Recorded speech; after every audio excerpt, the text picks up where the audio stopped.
Doctor Babasaheb Ambedkar 137వ జయంతి కార్యక్రమానికి ముఖ్య అతిథిగా వచ్చినటువంటి పాలకుర్తి నియోజకవర్గ ఇన్ఛార్జి ఝాన్సీ రాజేందర్ రెడ్డి గారికి, అలాగే వేదిక మీద ఉన్నటువంటి పెద్దలందరికీ, వేదిక ముందున్నటువంటి పెద్దలందరికీ పేరు పేరున జయంతి శుభాకాంక్షలు తెలియజేస్తూ జై భీమ్, జై భీమ్. జై భీమ్ అనేది అర్థం కాదు. జై అంటే వర్ధిల్లు, భీమ్ అంటే జ్ఞానం. ఈ పాలీ భాషలో భీమ్ అనేది జ్ఞానం అని మీనింగ్ వస్తాయి కాబట్టి జై భీమ్ అని చెప్పాలని కోరుతున్నా. జై భీమ్, జై భీమ్. డాక్టర్ బాబాసాహెబ్ అంబేద్కర్ భారత రాజ్యాంగాన్ని రచించడం కోసం కమిటీలో చైర్మన్ గా ఉండి మిగతా వారు సభ్యులుగా ఉన్నప్పుడు ఒకతను అమెరికాలో స్థిరపడిపోయారు, ఒకరు అకాల మరణం చెందారు. మిగతా వారు వారి వారి రాజకీయ కార్యక్రమాలలో బిజీగా ఉండడం అట్లా జరిగిపోయిన సందర్భంగా కేవలం డాక్టర్ బాబాసాహెబ్ అంబేద్కర్ మాత్రమే 2 సంవత్సరాల 11 నెలల 18 రోజుల్లో ఇవాళ భారతదేశానికి రాజ్యాంగాన్ని రాసించిన ఘనత. ఇవాళ రాజ్యాంగం కేవలం కొన్ని కులాలకే రిజర్వేషన్లు కల్పిస్తున్నారనేది ఒక మాట, కానీ ఆర్టికల్ 340 ప్రకారం బీసీలు కూడా రాజ్యాంగంలోని రిజర్వేషన్ ఫలాలు పొందుతున్నారనేది తెలుసుకోవాలి. అదేవిధంగా ఈ మధ్య బీజేపీ ప్రభుత్వం తీసుకొచ్చినటువంటి ఏదైతే ఈడబ్ల్యూఎస్ రిజర్వేషన్స్ ఉన్నాయో అది కూడా భారత రాజ్యాంగం ప్రకారమే పొందడం జరిగింది మనం.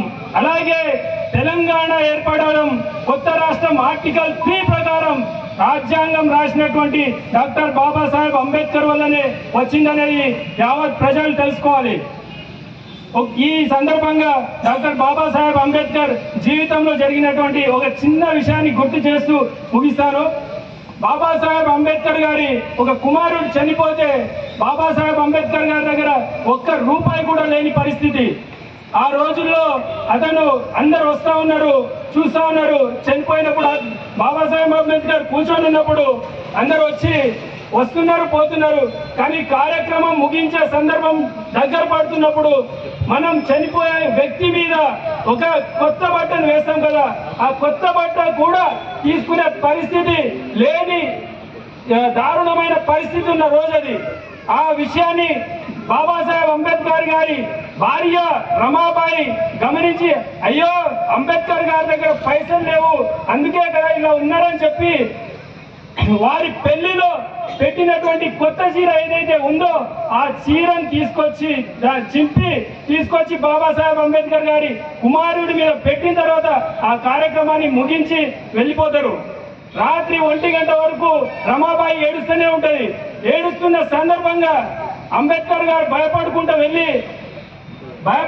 ఏం మాట్లాడాలో కూడా తెలియని సిచ్యువేషన్ లో దగ్గర వెళ్ళి మాట్లాడినప్పుడు, నేను భారతదేశంలో ఉన్నటువంటి కులాలను ఏకం చేయడం కోసం ఇంత కష్టపడుతున్నా, ఉన్న కుమారులలో గతంలో 3 చనిపోయారు, ఇప్పుడు ఒకతను చనిపోయాడు, అయినా కూడా నేను ₹1 సంపాదించలే, అలాంటి సిచ్యువేషన్ నా వల్ల వచ్చిందని చెప్పి బాధపడుతున్నా అని చెప్తే, లేదు ఈ ఒక్క కుమారుడు పోయిన బాధ ఉన్నా కూడా దేశంలో మీరు మిగతా బిడ్డలకు ఇట్లాంటి సిచ్యువేషన్ రావద్దని చెప్పి కోరడం జరిగింది.